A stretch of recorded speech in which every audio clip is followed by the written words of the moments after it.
6 గ్యారంటీల్లో భాగంగా ఇచ్చిన మరో హామీని నెరవేర్చేందుకు కాంగ్రెస్ సిద్ధమైంది. ఈ నెల 11న ఇందిరమ్మ ఇళ్ల పథకం ప్రారంభించాలని సీఎం రేవంత్ నిర్ణయం తీసుకున్నారు. దీనికి అవసరమైన ఏర్పాట్లు చేయాలని అధికారులను ఆదేశించారు. రాష్ట్రంలో ఇల్లు లేని నిరుపేద అర్హులందరికీ ఈ పథకాన్ని వర్తింపజేయాలని సీఎం సూచించారు. దీనికి అనుగుణంగా విధి విధానాలను తయారు చేయాలని అన్నారు. ప్రజాపాలనలో నమోదు చేసుకున్న అర్హులందరికీ ముందుగా ప్రాధాన్యం ఇవ్వాలని చెప్పారు.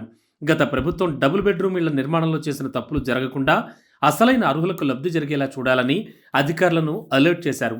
ముందుగా ఒక్కో నియోజకవర్గానికి 3,500 ఇళ్లను మంజూరు చేయాలని సూచనప్రాయంగా నిర్ణయం తీసుకున్నారు.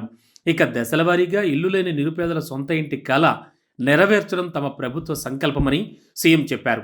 ఇందిరమ్మ ఇళ్ల పథకంలో ఇంటి స్థలం ఉన్నవారికి అదే స్థలంలో కొత్తింటి నిర్మాణానికి 5 లక్షలు ఇస్తారు. ఇల్లు లేని నిరుపేదలకు ఇంటి స్థలంతో పాటు 5 లక్షలు అందిస్తారు. ఏ దశల్లో ఈ నిధులను విడుదల చేయాలనే నిబంధనలను సిద్ధం చేయాలని సీఎం అధికారులకు సూచించారు.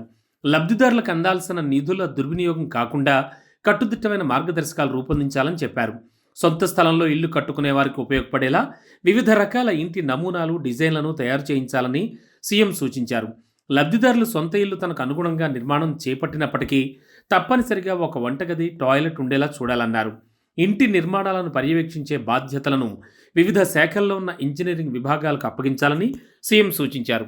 జిల్లా కలెక్టర్ల ఆధ్వర్యంలో ఇంజనీరింగ్ విభాగాలకు ఈ బాధ్యతలను ఇవ్వాలని ఆయన చెప్పారు.